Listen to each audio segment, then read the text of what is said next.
Hello, and welcome back to the No Ceilings NBA Draft Show. Today is a deep dives episode. I'm your host, Nick Agar Johnson, and with me, as always, is my co-host, Paige Otto. Paige, how are you doing this fine evening? I'm doing great, Nick. How about you? I'm doing better than I was 30 minutes before we started recording. We had the second internet outage in a week in my area, and I'm not mad at all. Not even a little bit. Not even the tiniest, smallest. No, I'm fine. Everything's fine. Everything's fine. Yeah, no, this is. I feel like this is fine, is what I say every morning when I wake up, but that's a different set of affairs. So today we are once again covering two prospects who are outside of the top range of the draft before we get into our quick hits at the end.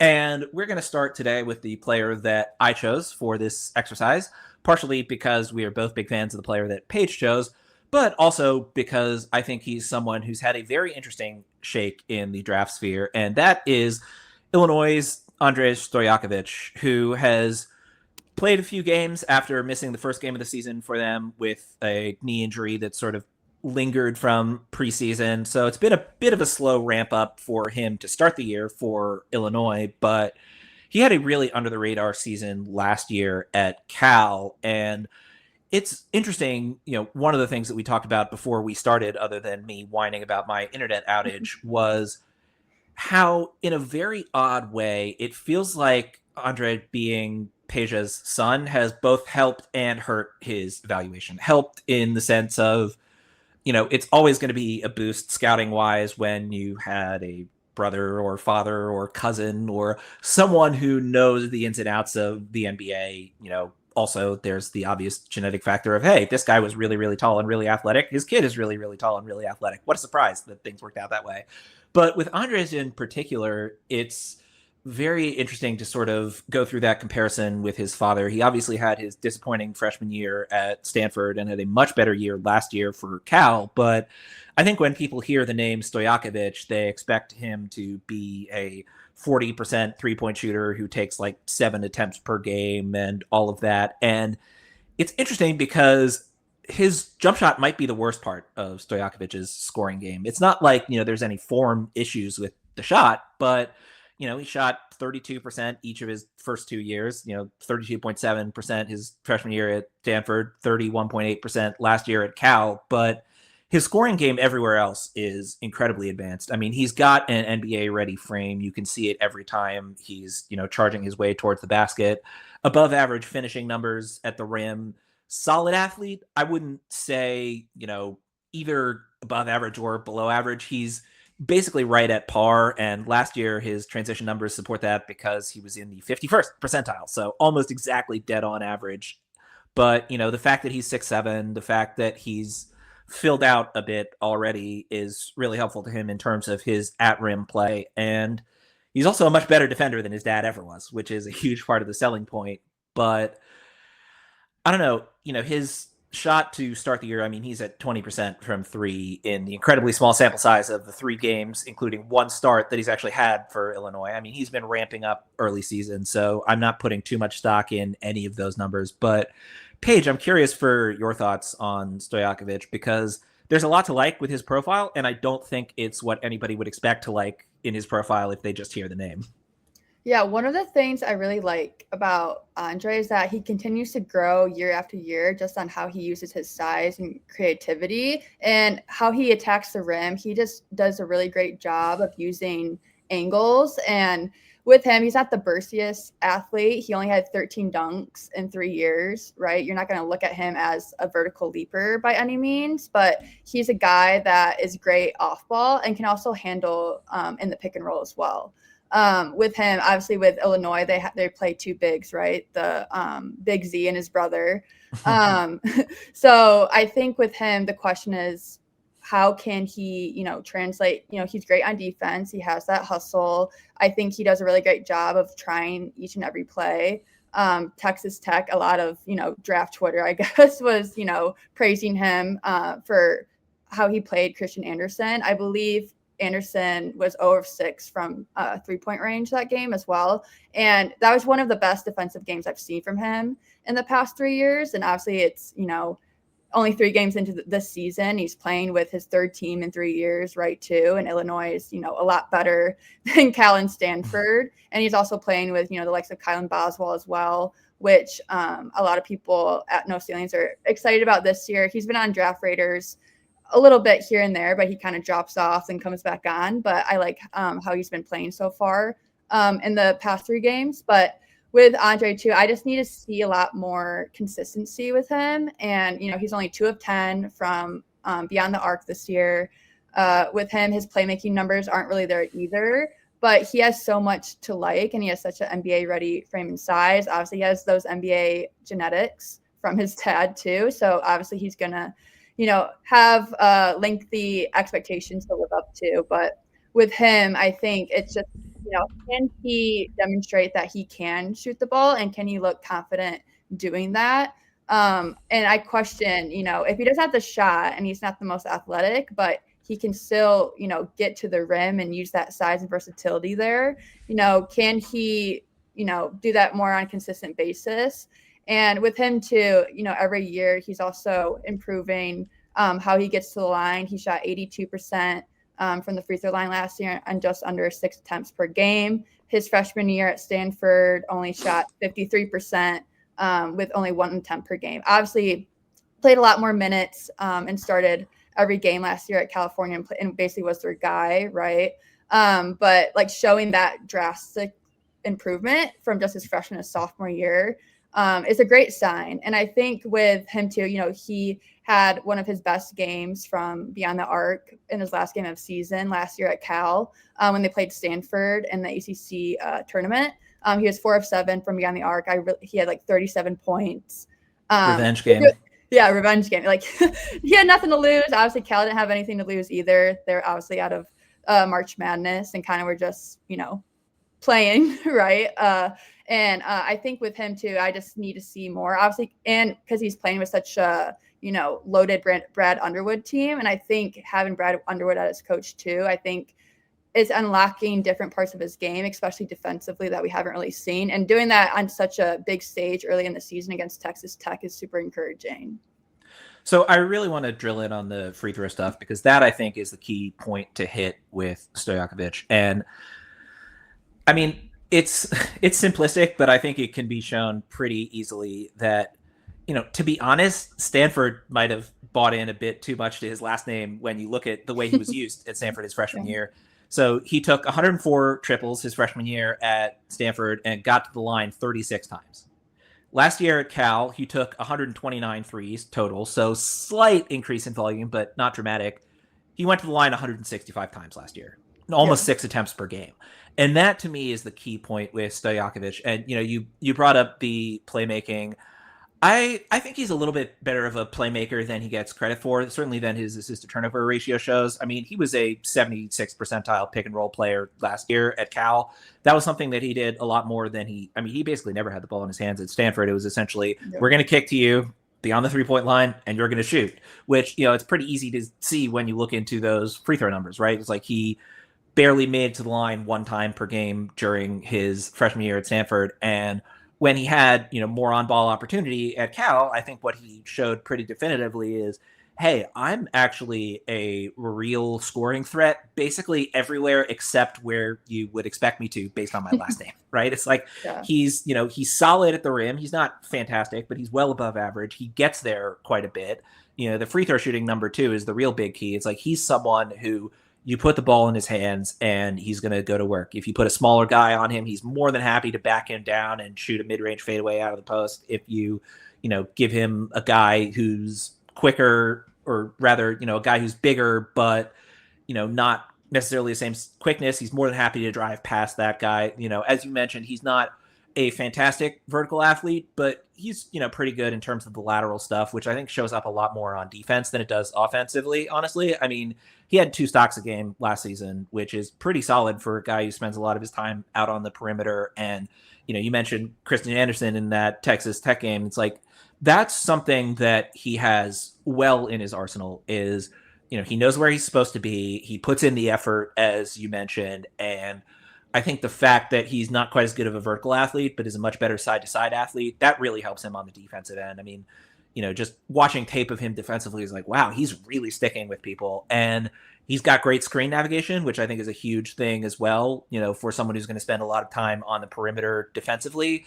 And, with his 6'7" size, again, it's the kind of thing where, okay, you're not going to throw him on the quickest player on the other team. He's not that quick. He's not that good laterally, but also it doesn't matter, right? Like if he was 6'2", it would be very similar to the defensive conversation that we were having about Janai Mobley last week, right? Of like, Yeah. if you're locked to defending the smallest guy on the floor, you have to be able to make up for a lot athleticism wise. With Stojakovic, it's like, okay, he's not the best vertical athlete, but he did have 1.2 blocks a game last year, right? It's like, it's not like he can't get in position. It's more just he's not the high flying type. But again, I think he is someone who I would say is right about average athletically, but most of that comes in sort of foot speed rather than raw leaping ability. I'm curious about the shooting stuff because, again, it's the kind of thing where there is a pretty decent sample size at this point of him being right about the 32% range 3-point shooting rise. And it's odd because that's not quite where it needs to be, but also that's not really the bread and butter of his game. Now, the flip side is a conversation that we've had quite a bit of you have to be so good to have the ball in your hands enough as like a scoring arsenal type of player. And so if you're not someone who necessarily can, come in and be a role player, take a couple shots and go sit right back down, that's a bit of a weirder calculus. I'm much less concerned about that than I would be if he didn't have the defensive chops. Because again, he's not, elite lockdown guy, throw him on whoever, and that's going to be the end of them offensively. But I think he's a much better defender than he gets credit for. And I think that's going to be a much bigger part of his potential draft profile than people are anticipating. That being said, again, so much of this would be an easier conversation if he was just in the 37-38% 3-point range. Because, the volume is not, it's not fantastic, but it's not bad either. I mean, his 3-point frequency at Stanford was certainly a lot higher than it was last season. And that was a good thing for him, right? But if he's shooting, 3 or 4 threes a game and making them at 37%, again, that's a very different conversation than there's a pretty, again, it's still relatively small sample size because even an entire college career is not the biggest shooting sample.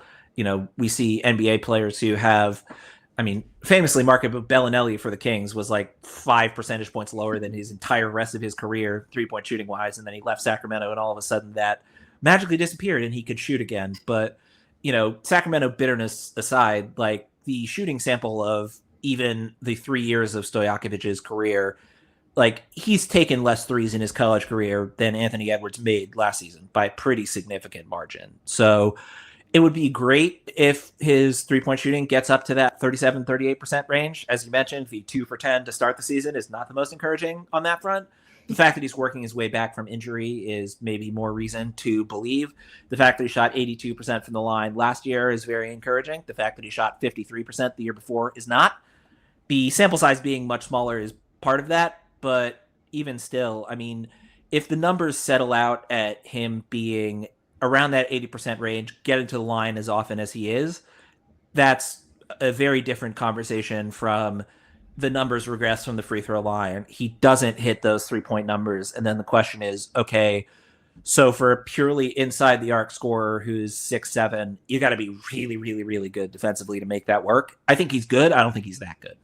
Yeah, I don't think he's a reliability by any, short of the word. But with him too, I need him to, at least show some consistency, like off the catch, right? Because if you look at the numbers, he ranked in the below average percent talent synergy, 28%, shot 29% off the catch, 32% on jumpers, 35% on dribble jumpers. But if you look up, his role, you're going to look at him to be type of a bursty scorer that, can take it to like in the post and, inside the arc, right? You're not really going to ask him to, shoot 6 threes a game, right? You're going to want him to, when he's in the game to, attack mismatches, space the floor a little bit, move really well off the ball to open up things for others. But that also, goes hand in hand with, can he play make for his shooters, right? And he hasn't really shown that to, a consistent extent too. But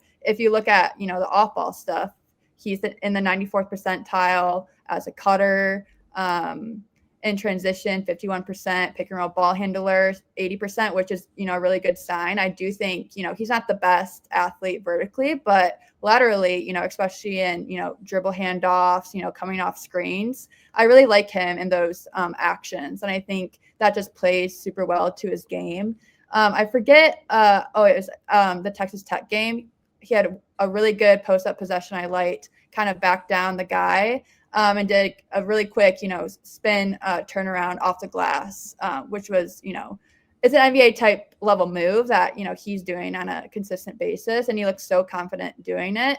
I just need to see a little bit more volume just off the catch. So like if he does, get pushed on the perimeter, can he respond in an effective manner that, people aren't people like, he's going to be a threat there. And they're not just going to be like, okay, I'm just going to play Andre, off the ball because he's not going to shoot and kind of, cloud up the lane a little bit. So I think moving forward, obviously we're only 3 games in this season. But I think with Illinois, he definitely has a lot of potential and time to figure it out.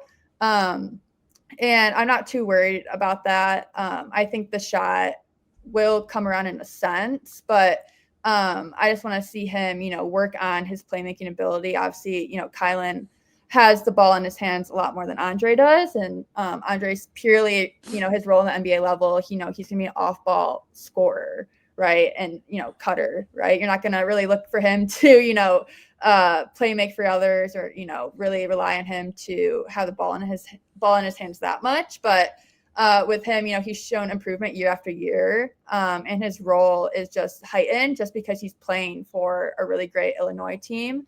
And the Big Ten is tough this year too. You got Michigan State, UCLA, Donovan Dent. So it's a really good conference for him to be in. Not saying the ACC is not, but but I think he's just really gonna show us that he is capable of doing all these things, and he's not gonna go back to his first year at Stanford, right, or at Cal. But I'm excited to see what he does this year. I just need to see a little bit more consistency when it comes down to it, like off the catch and at the rim too, just because I do worry because he doesn't have, the shooting ability and he's not the best athlete, how he's going to, shape up at the NBA level if he, already struggles in that area at the college level.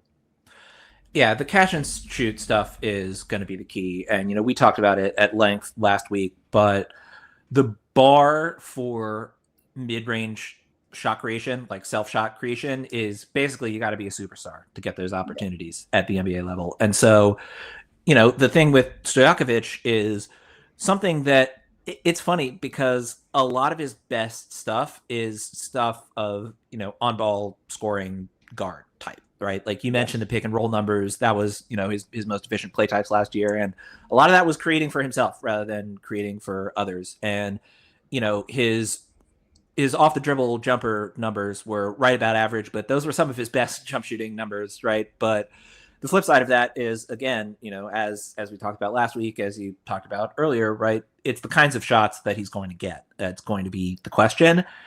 And really, it's just the notion that, hey, you're going to have to play in that sort of spot up shooter type role that you were kind of pigeonholed into at Stanford.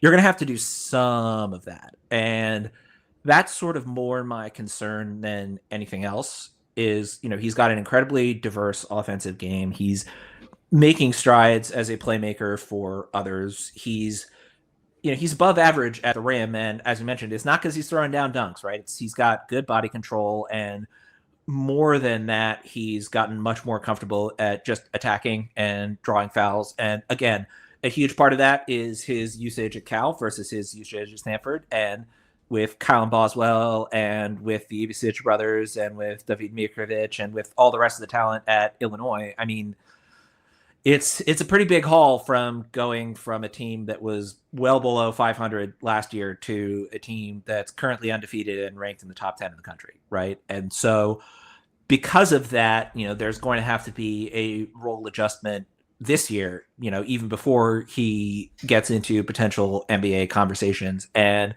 so then I guess, really a lot of it does come down to the shot. But in a way, I think that's very encouraging because there are a lot of players who are of that archetype for whom defense is the problem, right? And given the diversity of the rest of his offensive game and the fact that he's a solidly above average defender, I think that there's a lot more wiggle room with some of the shooting stuff, but there's not enough, right? It's like unless again, it's like the kind of the Cam Thomas bar, I think is the best way I can think of it, of like if you're going to be creating all those shots for yourself, you have to be at the point where you're pretty close to a top 30 offensive engine in the NBA, right? Because pretty much one player per team is going to take those looks. And so with Stojakovic, it might be something where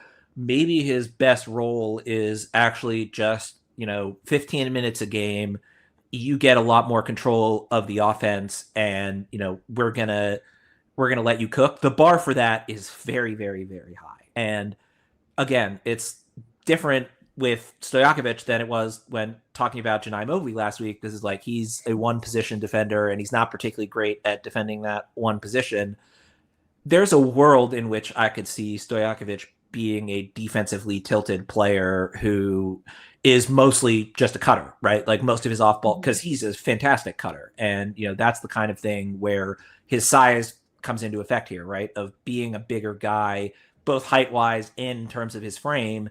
He does better with those opportunities at the basket than some of those spot up shots. So maybe, he ends up being more Hugo Gonzalez than Paige Stojakovic, right? But that's a path for him that isn't necessarily a path for guys who struggle more on the defensive end.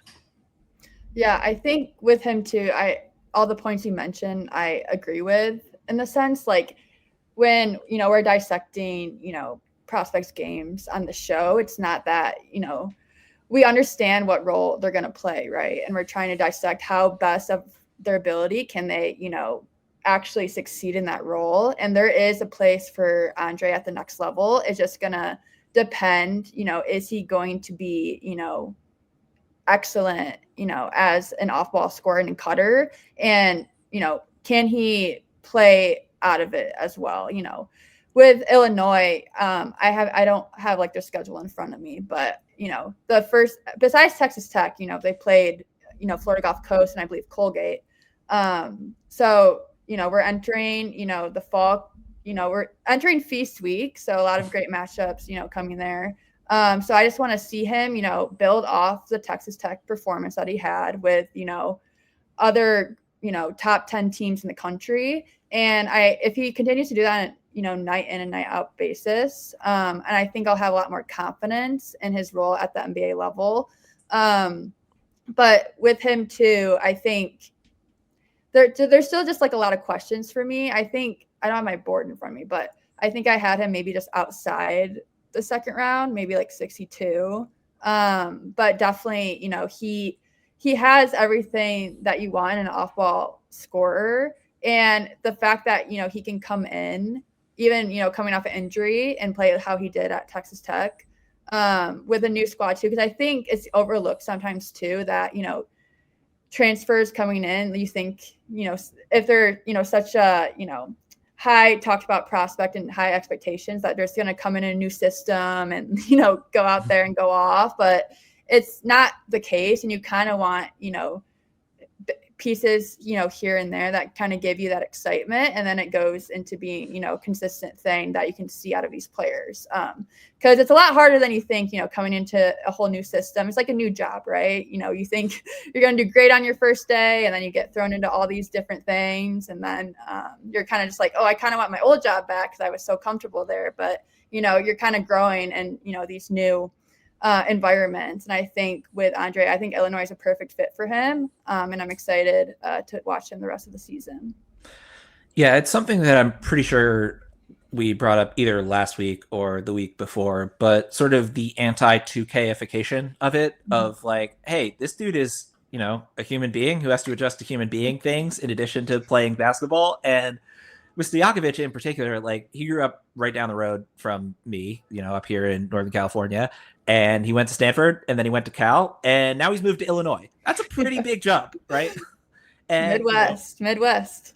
all of that, moving from California, where he's been basically all of his life, to the Midwest, and also adding on top of that he had an injury in the preseason and is still sort of reintegrating.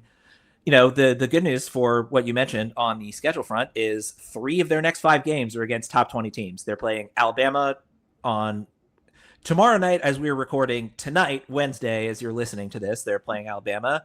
Then Friday the 28th, they're playing UConn, and then Saturday, December 6th, they're playing Tennessee, right? So I will be very interested to see how that Tennessee game goes in particular, because if Illinois throws Stojakovic on Nate Ament, that would be a huge sign in Mhm. my mind of the versatility that he can show defensively. Because, Ahmed is just about the skinniest big that you're going to run into, but he's got a good 3 inches on Stojakovic. So, Yeah. Given that Illinois runs big with David Mirkovic and the Ivisic brothers, it'll be interesting to see what they do in terms of sort of sorting out that stuff defensively. But I do wonder if Stojakovic might be a better cover than one of the Ivisics, just because, even though athleticism is not his strong suit, he's a lot quicker laterally than Yeah. any of the 3 bigs that we've talked about, right? So Yeah. that'll be one I'm really looking forward to, but we'll see how that goes. Shall we move on to our second player? Yeah, let's do it.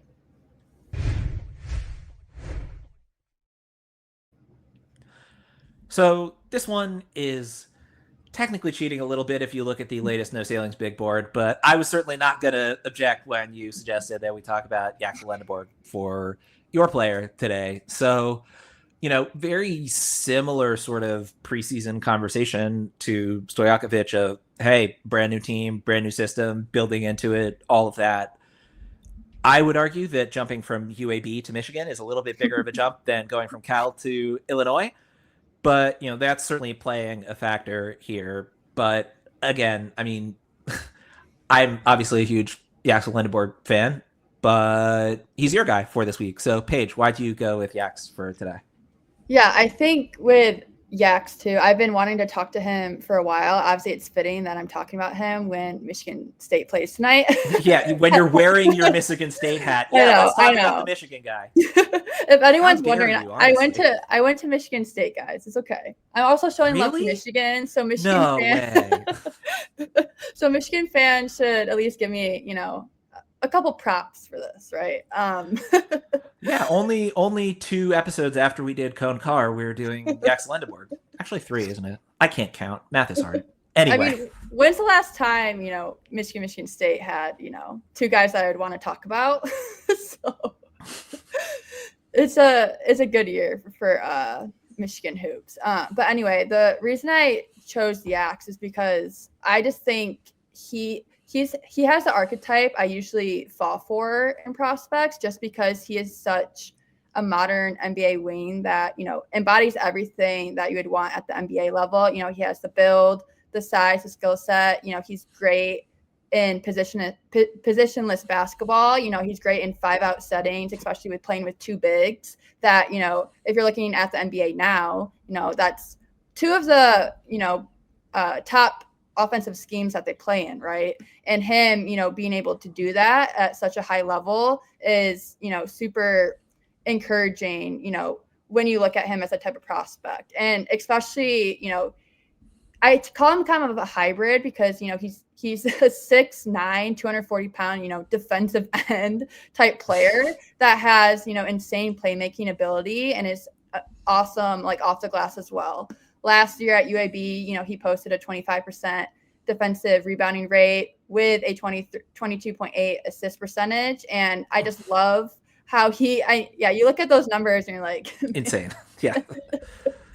And he is a double machine, average a double at UAB. And I think for those that are new to the show, new to the draft, Yax played, he's a pretty late bloomer, right? He didn't play a lot in high school. He played JUCO at, Arizona Western, and kind of got onto radars after that too. And he didn't start shooting jumpers until 2 years ago. So for him to already, have such, a grip on, the college basketball world as a prospect, and he's only been playing, organized basketball at a high level for about 4 years, right? Even though he's going to be 24 on draft night, so he is an older prospect. But if you look at him as, a late bloomer, and he has all these qualities that you want in a modern NBA wing, and he still has a progressive offensive game that I'm still really excited about, like that just makes you excited, right? Like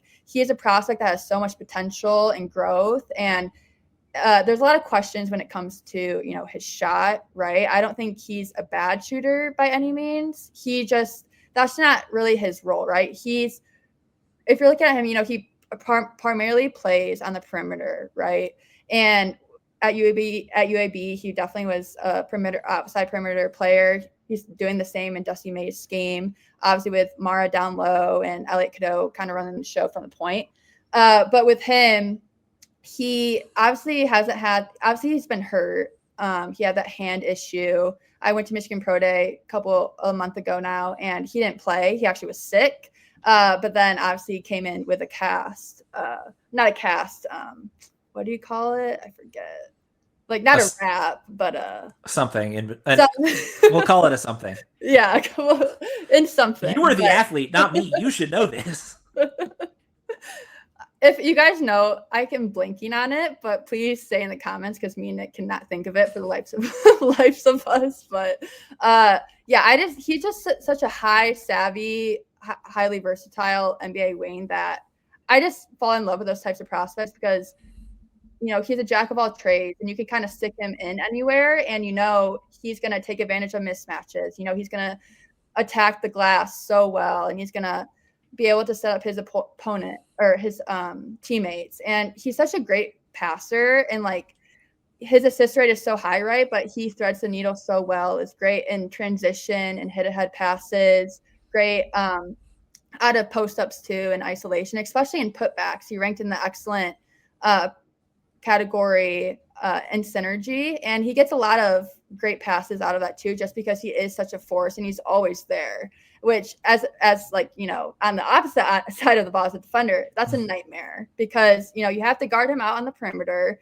and you also have to box him out every possession, because if you don't get a body on him, he's going to take advantage of it and make you pay, just because he is so strong. And I do kind of worry about him when he's solely on 4s and 5s, just because he is not the best strength wise, like on the interior, right? But when it comes to 2s and 3s and solely 4s, I really like him in those matchups. But if he's going against a big center in those one-off situations, it kind of makes me a little bit weary. But he's not going to be asked to do that all the time, just because he is so switchable outside on the perimeter. But just because of his size, he's going to find himself in those situations that he does get caught up on a 5 big man, right? But with him too, and I think he is, a good athlete as well. He's not the best, vertically, I would say, but he's more of like a punisher type of athlete, if that makes sense. He's definitely going to drive through you. He has a great handle for the size that he is at 6'9", 240 pounds. At the rim, he shot 67% last year. And there's just a lot to like with him. I already mentioned he ranked in the 88th percentile on putbacks, 92th percentile in transition, 71% in the post up. But with him too, he's not the best, one-on-one, I would say, even with his handle and how he attacks every matchup, because he doesn't have that shot to fall back on. And with him too, he's such a great two-way player, in my opinion, but he's also struggled against, top 100 competition. We saw it at UAB. He definitely struggled there. He struggled in the Wake Forest game at Little Caesars. He wasn't the best there, but then he bounced back in their latest game at TCU, where he had a double-double. I believe it was 14 points and 10 rebounds, 4 assists, 3 blocks. So, kind of doing a little bit of everything. So that was great to see him bounce back from that. Obviously, he's, still dealing with that hand injury a little bit, 3 games in, but a lot to like with him. I think on my last board, definitely, I think I had him at 15. And I don't really see myself moving him anytime soon, even with, a little slow to the season start, but definitely I'm a huge Yaxel Lendeborg fan. Yeah, you said jack of all trades earlier, and that I think really is the primary summary of Yaxel. I mean, the playing up or down rather to top 100 competition is the biggest knock against him, but Yeah. something that I have talked about to death on previous seasons of deep dives that we'll start off this year of my talking it to death is the notion of avenues to playing time, and that's really what stands out to me the most about Yaxel is, and again, small sample size of this season, also coming off the hand injury. I'm willing to bet that his end of season rebounding numbers will look much more like last year's than his numbers to start this year, but really what stands out to me the most about Yaxel is he just doesn't really take anything off the table, right? And that's, where the avenues to playing time thing comes through. It's like, hey, do you need a connective defensive four who's also an exceptional passer and is happy to spot up and not monopolize the offense and contribute everything you need defensively?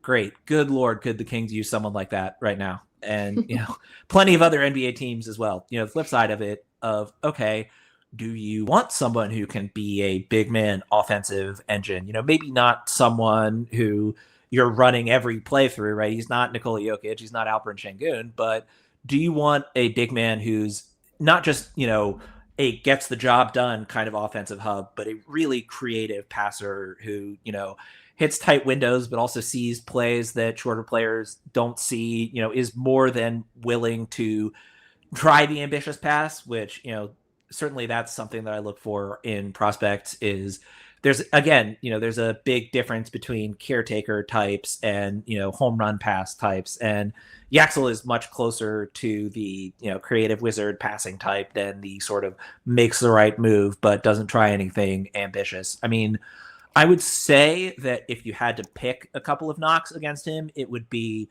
one, you'd like to see slightly more shooting consistency, but he's comfortably in the 33 to 35% range from on 3-pointers. It's different than the low 30s of Stojakovic in, very specific, but just generally speaking, he's closer to being a big, I would say, than a wing, but he's quick enough laterally that he can defend he can defend pretty much anybody 2 through 4, I would say, at the college level.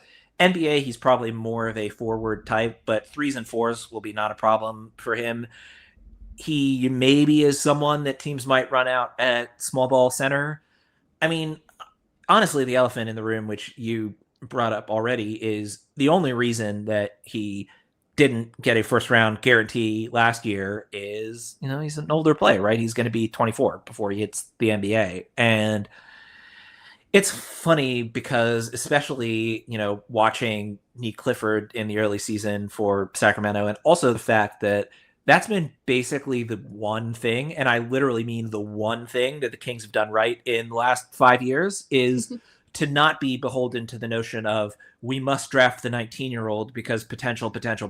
It's like, okay, but, and this is not the best example because he's actually had a really strong start to the season, but the thing I kept thinking about over and over was Drake Powell going 22 and Nick Clifford going 24.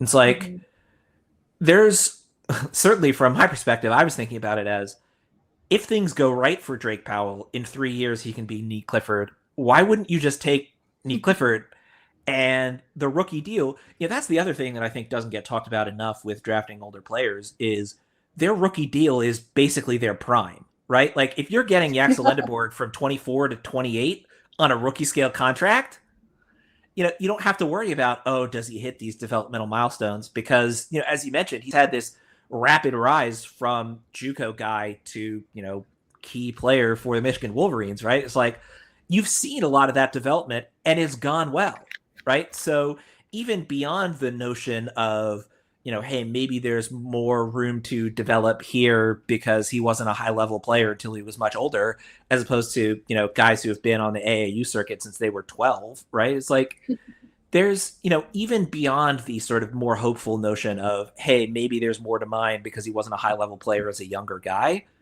If you get him from 24 to 28 on a cheap rookie contract, if it doesn't go well, okay, that's fine.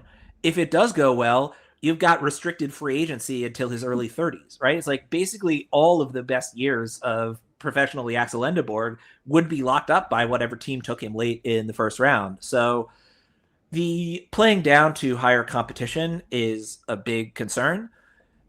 I'm not really that concerned about all that much else, to be entirely honest. Because again, the entire appeal of Yaxel is he doesn't really take anything off the table, and especially defensively, he puts a lot on the table. So, again, the honest reason that most people are going to be out on him is because of how old he is, not because of anything he does on the basketball court. I have never been a particular fan of that argument, and the last few years in particular has convinced me more and more that the age thing is not something that people should factor in as highly as they do, because outside of the very, very top guys of the draft, players are getting churned through more than ever at the NBA level. And so if you can't figure out a reason to get on the court year one, year two, you might have to go a very different route to get your way back into the NBA. And if you're someone who's ready, right away, then there's less to prove. You don't have to prove, hey, it's worth investing in my development long term because you're already getting good returns from me out there on the court. And that's been the story with Nick Clifford this season of, wow, isn't it great that while Keegan Murray is out, the Kings have at least one, bigger wing. I'm saying that because Neek is technically shorter than Keon Ellis, but Keon is so skinny that like it's basically Neek on those bigger wings, right? It's like he's been really good. He was, he started his first game in Sacramento, which even Keegan Murray didn't start his first game in Sacramento, right? It's like he was ready to go right away, and the team needed him to be ready to go right away. And if they'd picked Drake Powell, he'd probably still be out there because they don't have any other warm bodies. And Drake has admittedly been better to start his NBA career than I thought he would be, but conceptually, it's nothing but reasons for me to think, hey, if a guy is older and he's already good, there are plenty of reasons to say, you know what? I'm not going to hope that the younger guy gets better. I'm just going to draft the guy who's already good. Like, unless you're looking for job security and you can go to the owner and say, no, he's only 19. He won't be ready for another 4 years. Like, that argument of age is holding less and less weight with me as I continue to evaluate prospects. And Yaxel, I think, is a great example of, if you're not going to draft him because he's an older player, you're taking somebody who, it's not just, his own skills, but it's that he's such a connective player. It's that his best skills are skills that make the other players on the court better, right? Mm-hmm. And so, yeah, I mean, that was enough of a rant, but certainly in terms of what we're looking at with Yaxel, it's like, yeah, okay, it's going to take time, but he's already good, right? That's you don't have to wait for him to get to that point. Yeah, and I think, you kind of hit the nail on the head. His type of role in the NBA is so like extremely valuable. Like, I can't stress that enough, because every team could use a Yaxel Lendeborg, a jack of all trades player that can come in and make an impact for your team on both sides of the ball, right? And I think, just because he is an older,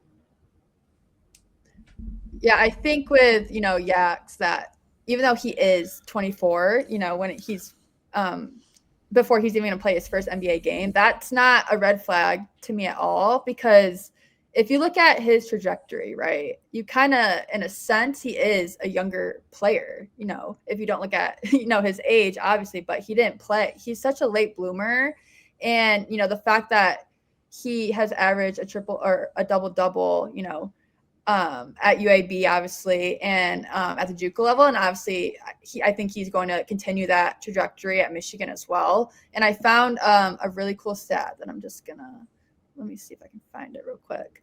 But I think I didn't know this, so it was interesting to find out. But last season at UAB, he was one of 2 Division I players to record 600 points, 400 rebounds, and 150 assists. And he which made him join Larry Bird. So, Oh, so just, you know, a not bad. casual, just a casual stat, right? And I think as, you know, the NBA evolves, I think in the past, you know, 5 years or so, teams, you know, if you look at the Suns, for example, in the Kevin Durant trade, you know, 2 years prior, you know, we were in the finals against the Bucks. You know, we had Cam Johnson, Mikal Bridges, DeAndre Ayton. Obviously, I'm not a huge fan of him, but for the purpose of the point, obviously, had Jay Crowder, right? And we took all those pieces away to trade for, you know, one of the best offensive players in the game, Kevin Durant, that, you know, he is approaching 40 years old. Obviously, I think he's one of the best players of all time. But we saw what happened when, you know, you put Devin Booker, you got Bradley Beal, right? And Kevin Durant, and you got rid of all those glue guys. It kind of all fell apart, right? Kevin Durant left, Bradley Beal left, and now we're trying to pick up the pieces, and we don't have any draft picks to rely on, right? Obviously, we got Oso Ighodaro, you know, Ryan Dunn, Malawach as well, that are, you know, great young pieces that I'm excited about. But from going to, you know, playing in the finals to 2 years, everything's gone that already was there. And, you know, what you traded for is also gone. You would kind of like to have, you know, a player like Yaxel, right? Or a few of them that you still had, you know, and on the bench that you can be like, hey, we still have, you know, got our glue guys that we can rely on, but the Suns didn't have that. So I think his, you know, archetype is so valuable. And I think with him too, that he has everything, like his frame and size and the high feel that he has at, you know, that, you know, wing for hybrid position is something that you can't teach. And the fact that he's doing that at such a high level and, you know, his 4 or 5 years of playing, you know, organized basketball is insane if you think about it, because, you know, you can teach the shot, right? You can improve the shot. You can't teach instincts, right? Especially, you know, on the defensive side of the ball with him as well. And his timing, especially on putbacks, is awesome too. And like, he disrupts passing lanes. He's a matchup nightmare. I mean, he at the NBA level, obviously he's not going to be thrown into, you know, as much mismatches at the college level. But I'm just curious that I think Dusty May is going to put him in a great position to succeed. And I like, you know, the 5-out double big offensive schemes that he's used to playing in. That's only going to translate at the NBA level. So it's not going to be that, you know, he's out of whack, you know, when he gets there. But I think the age thing is a less conversation than it has been in, you know, years past. And I think that's only going to continue to improve. Obviously this year, you know, the top 3 guys are freshmen, right? But in the international sense, you know, this isn't the best international class that we've seen in, you know, years past, right? So I think with Yaxel, I think with Michigan too, that he's a prospect that continues to improve every single year, and he just has a lot of tools that, you know, you can't look away from, and he's gonna, you know, make you pay and everything. Maybe not the shot just quite yet, but I definitely like his shot diet. And he's not really afraid to shoot. I like his shot as well. I don't think he's, you know, not confident when he shoots it. I think he is really well-rounded. And I really like him when he in transition threes too. He had a couple at TCU. Elliot Cadeau. Obviously, you have one of the best playmakers in college basketball with Elliot Cadeau too, you know, at the forefront. But that just opens up so much for him. And, you know, you have him, Mara, and Cadeau that both post, you know, 20+% assist percentage. That's a tough team to deal with, especially when you have Mara that's, you know, a 7-footer, and, you know, Yaxel at the 3 spot that, you know, is just a force to be reckoned with. So I'm super excited to see this Michigan team.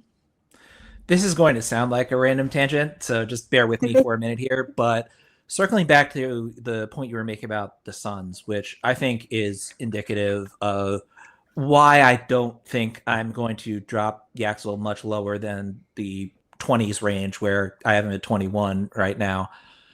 The Phoenix Suns are, I think, an early example of this, but something that I think was cemented after the NBA Finals last year is, in my mind, the Big Three era is dead. Now it's about, you've got your one superstar, you've got your secondary ball handler, And then you want everybody else on the court. You want your 3 through 10 players to not take anything off the table. And that's why I think this Thunder team is, you know, it's obviously a spectacular team, even with Jalen Williams having missed all the time that he has. But I think the reason that they're as special as they are as a team is, you take one of their superstars off the court and you've got guys like AJ Mitchell coming off the bench, Aaron Wiggins coming off the bench, Alex Caruso, Lou Dort, just on and on and on of players who you put them out there and three things. They can pass, they can shoot, they can defend. The holding up fingers thing really does not work when I have the green screen background, but I'm doing my best. But that's sort of, the evolution of the NBA from, big three used to be all anybody talked about, big three, big three, big three, right? And it's like everybody has to, basically going back to the Kevin Garnett Celtics, right? It's like we have to get our three. And I think it's particularly indicative of where the NBA is heading, that the finals last year looked the way that it did.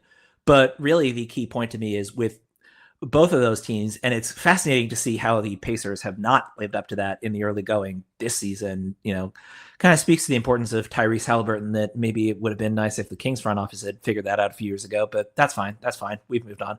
But, the point that I'm trying to get to here, though, is if you can't do one of those three things, if you can't shoot or can't pass or can't defend, you have to be special in some other way. And, the reason that I am higher on Janai Mobley than maybe I should be is because he's such a special shooter that I think he'll be able to compensate for the defense. But he has to compensate, right? With Andrej, as we were just talking about, it's like if the shot isn't, if he is like a low 30s 3-point shooter, is that good enough? With Yaxel, it's like you throw him out there and he'll be fine, right? It's like there are 4 other players out there, right? It's like part of the thing with OKC too is because Chet Holmgren is the kind of big man he is, right? It's like, okay, he works as a 4 in a lineup with Isaiah Hartenstein. He works as a ridiculously good ball handling mobile 5 in a weird 5-out system when they put him at center. But, basically everybody, like you've got SGA on one end and you've got Chet on the other end. And it's like you plug in anybody else that they have, like 3 through 12, and it's going to work. And that's why I think Yaxel is going to be a really solid NBA player is, again, he's not taking anything off the table. If you're running plays through him, he'll make it work. If you're saying go out there and mess things up defensively and spot up from 3 and don't do anything else on the offensive end, he'll make that work. And it's just harder and harder for me to sort of push players down on my board when they're those kind of players when I say, yeah, maybe, he doesn't have that elite calling card skill, right? But the flip side of it is there a lineup that I could put Yaxel Lendeborg in that doesn't make sense? And the only one I can think of is like, he's not a pure point guard, but like small ball 5. Yeah, I can see it. The strength thing that you mentioned is a key point. And, that's something that most people develop as they get older, right? But even beyond that, it's just the notion of where does Yaxel Lendeborg not work? And I'm starting to get more and more convinced that that's more important than it used to be. The thing that we've talked about basically every episode so far of one-trick ponies are getting squeezed out of the league. The flip side of that is, hey, if you're 6'9" and you're not fantastic at anything, but I would argue he's a fantastic shot blocker, and when his hand is not hurt, he's a fantastic rebounder. But those things aside, right? It's like if you put him out there, what is he preventing you from doing? And there really isn't an answer that I can come up with that I think makes sense. And thinking about it in that context, it's like, okay, where's the hole? And if the only hole you can think of is he's going to be 24, that's just not going to be good enough for me to push anybody down my board. Yeah. And yeah, if that's the only argument, if when you look at him as a prospect and you're like, well, he's 24. That's just ridiculous, right? When you look at all he can do. And I think too, like we had 2 years ago with Colby Jones, right? At Xavier, they're not entirely the same prospect, right? They're very different, but just like kind of his trajectory in a sense, in his role that he played with Xavier. And obviously, as to when he got drafted, same with, I'm losing my train of thought. Let me see. Nick Clifford, right? Like they're very similar type role prospects that Yax is going to kind of be thrown into in the recent years. Obviously different prospects, in terms of skill set and everything. But Yax and Clifford definitely have a lot of similarities just on the defensive end of the ball, and the effort and versatility that they come with. But with him too, I think as the draft season gets into full swing and we get closer to the draft, college basketball kind of ramps up with better matchups. I think we're going to see a lot more people talk about him, especially this Michigan team as well. I think they have a very, very good chance of winning the Big Ten this year.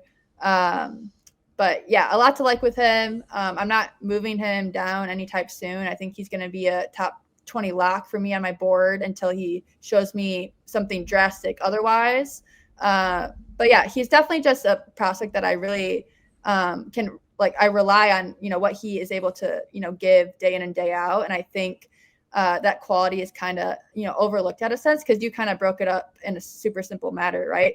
What can't he do to not, keep him on the floor? And if you look at it that way, it's super simple, right? Because he can do everything in the sense of, a two-way player, and that kind of, archetype, right? And glue guys are so important. I know we gave, the OKC Thunder example, Suns example, but they definitely, the team only go as far as, how deep your bench is, and the Big Three era is over, right? And that's like, we've seen, Big Threes work. We've seen them, drastically collapse, right? A lot with Kevin Durant. Still love KD, but hasn't had, the best, stops the past previous years. But yeah, a lot to like with him. Looking forward to, Michigan's upcoming schedule as well. And hopefully, he just, gets better in terms of his hand too in the upcoming weeks. Couple quick things before we move on to our last section here. First of all, I was up close and personal for the Colby Jones experience. And, I think part of the reason why Colby has wanted to start his NBA career is, it's one thing to be a do-it-all type who shoots 35% from three-point range. When you shoot 9% from three-point range your rookie year, it's a bit of a different calculus. Yeah. The other point is, even more simplistic, but worth noting, Colby Jones is maybe 6'5". Yax is a solid 6'9", right? Yeah. That's a huge difference just in terms of, for Colby Jones, like, okay, maybe some threes, mostly twos, probably not ones in terms of defensive assignments. It's like, again, not as drastic as the Janai Mobley example, but, he's essentially someone who he doesn't quite have the quickness to guard the quickest ones. So at that point, you're pretty much locked to 2-3. And if you're pretty much locked to 2-3 and you're shooting 9%, and he also struggled to dribble in Sacramento a lot more than he did in college, which was also very confusing to watch in person. But, again, there are examples where it doesn't work out. And certainly the one for me that I will always remember is I was a huge fan of Jacob Evans back when he was at Cincinnati. And it turned out that I thought he was a below average but okay athlete, and then he gets to the NBA and he was very overmatched. And that's one that I think about a lot in terms of, man, sometimes really smart players who can shoot really well, it just doesn't work out. And the vast majority of the time when that happens, it's either they forget how to shoot or they're just not athletic enough. And neither of those are really a concern for me with Yax. And a huge part of that is, again, it's asinine to say it, but like 6'9" is bigger than 6'5". And, particularly when you're talking about defensive versatility, that makes a huge difference. Yeah, for sure. But yeah, I think we might be the highest people at No Ceilings on Yax, just a little bit.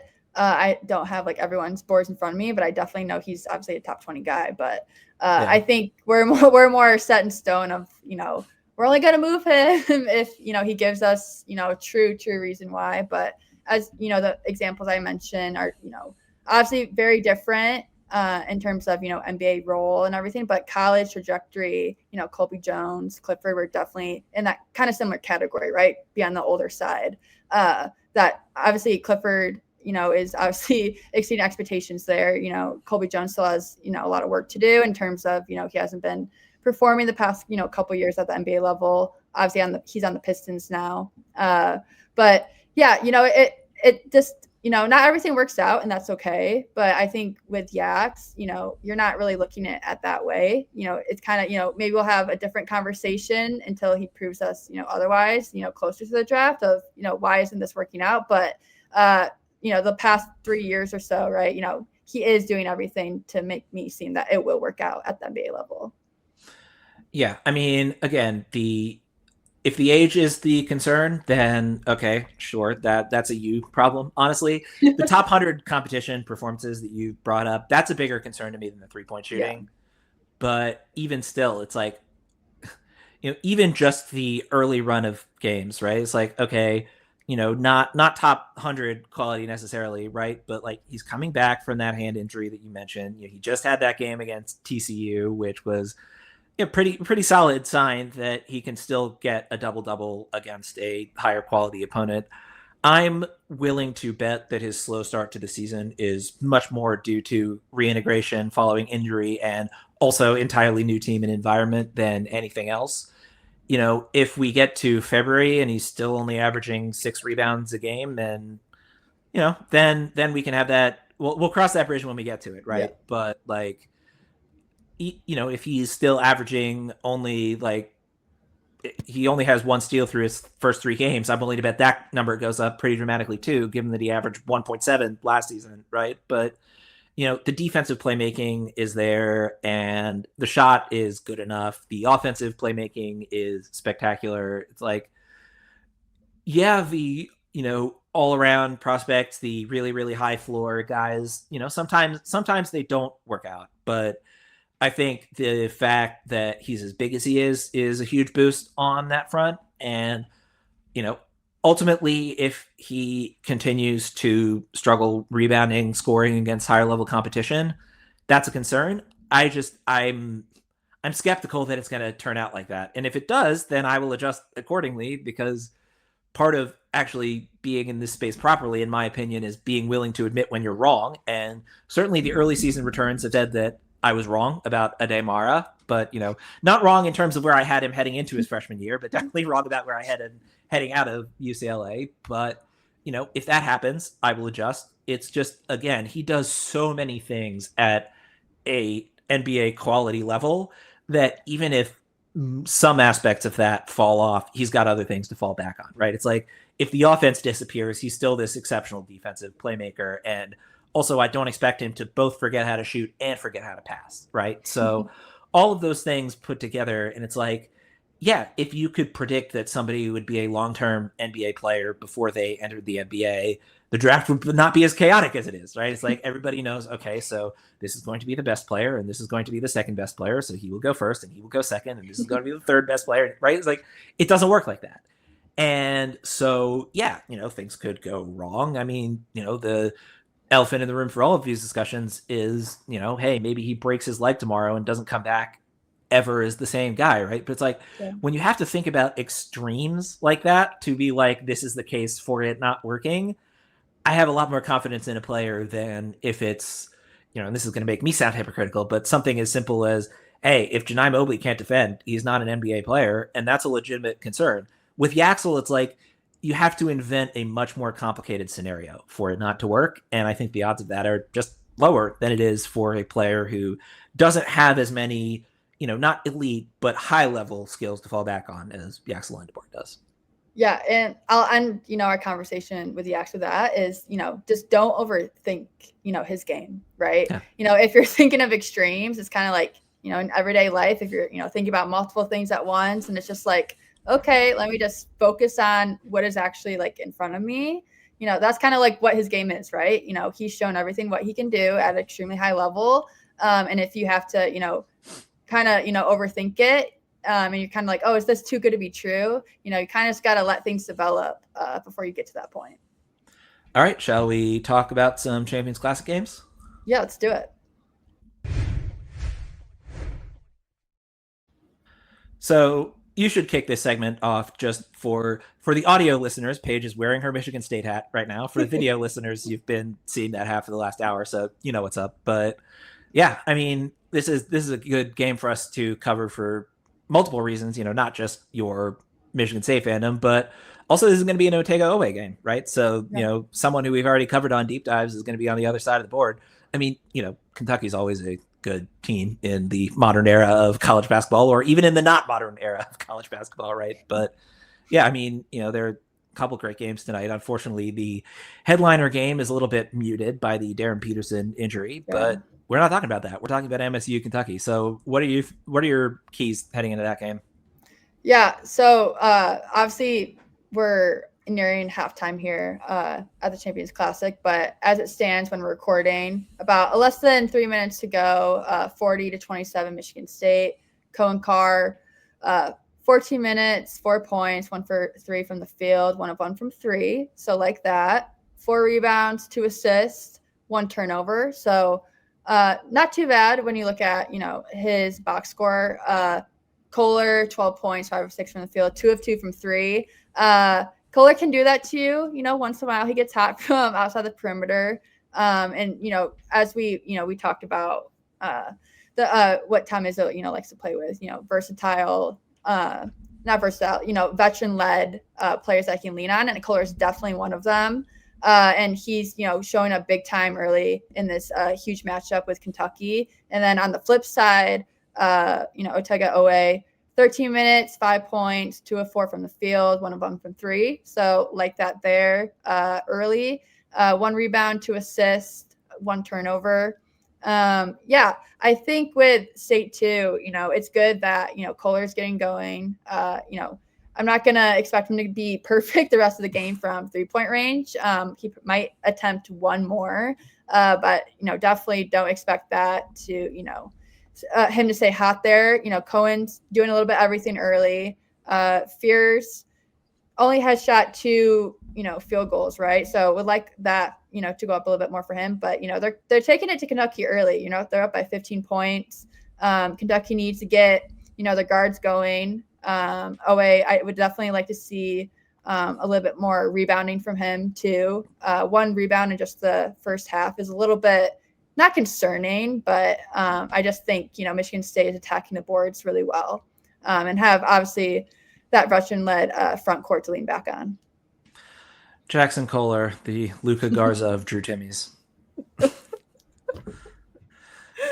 Yes. I mean, it's like, again, it's something that I think about a lot in terms of the draft stuff of sometimes really, really productive college players are players who it's like, yeah, we fully expect that to work at the NBA level. Other times it's like, well, you're an incredibly productive player. I'm sure he's making quite a bit of money from Michigan State University this season, and I'm certainly not mad about that. But also it's like, I don't know, it's weird to evaluate players like Jackson Kohler because it's like sometimes guys who are incredibly productive at the college level as that kind of big man, sometimes they're Ryan Kalkbrenner. And I had to change my evaluation on Ryan Kalkbrenner.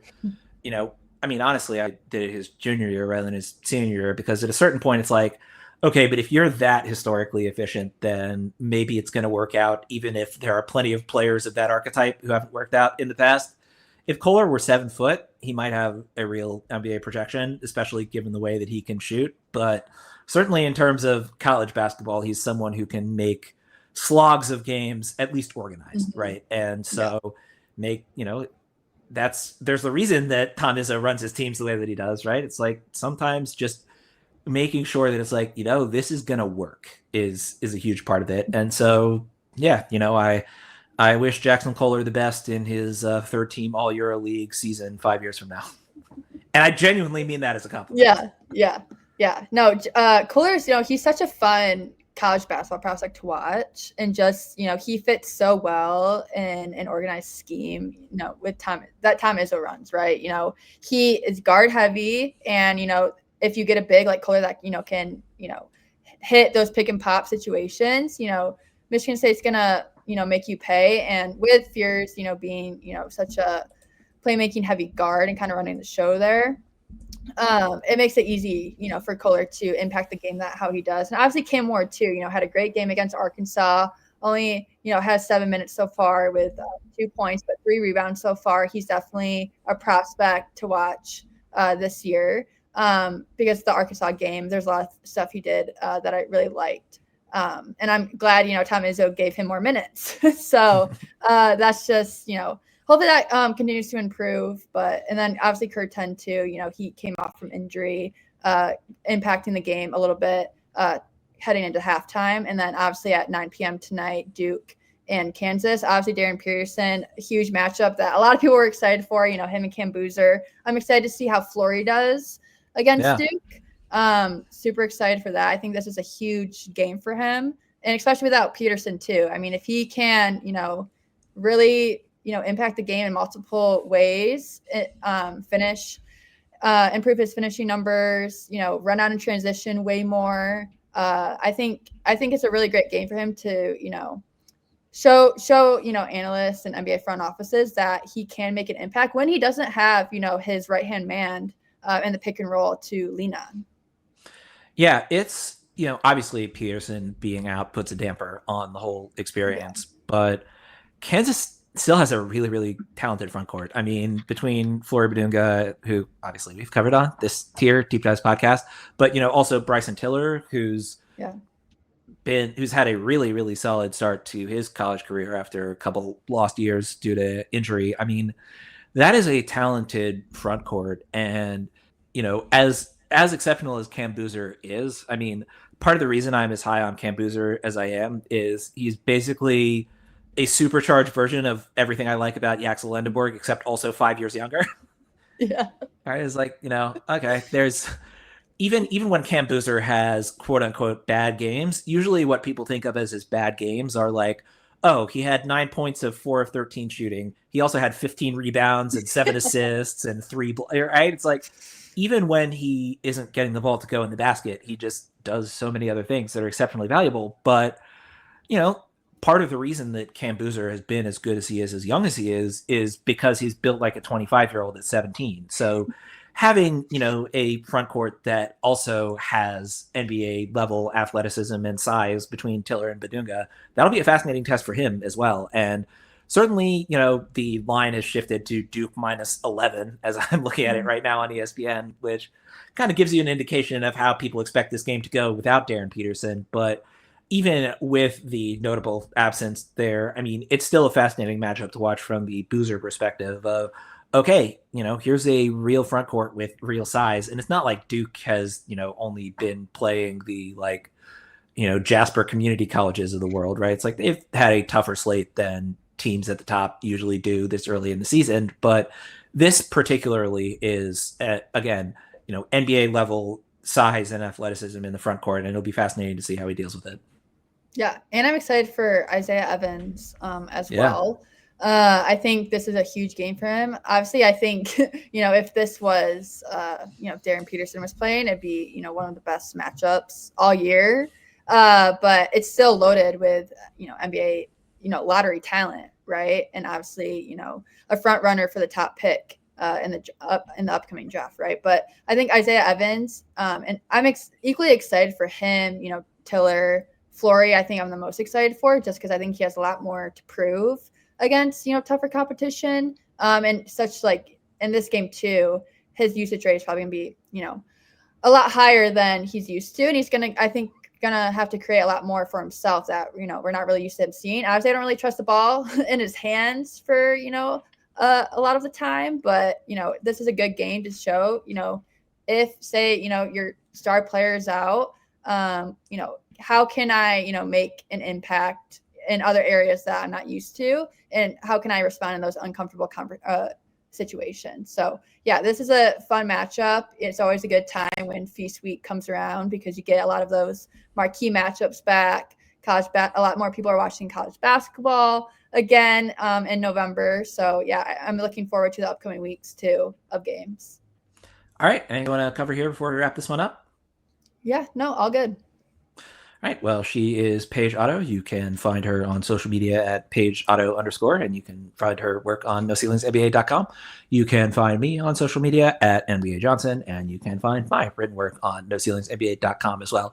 If you've been enjoying the show, please be sure to subscribe and leave a rating and/or a review wherever you get the podcast. That's always much appreciated on our end. And if you have any feedback regarding the deep dives portion of the podcast, feel free to reach out to us either via the social media handles as previously mentioned, or me via email, nickaj.nba@gmail.com. And as always, thanks so much for listening.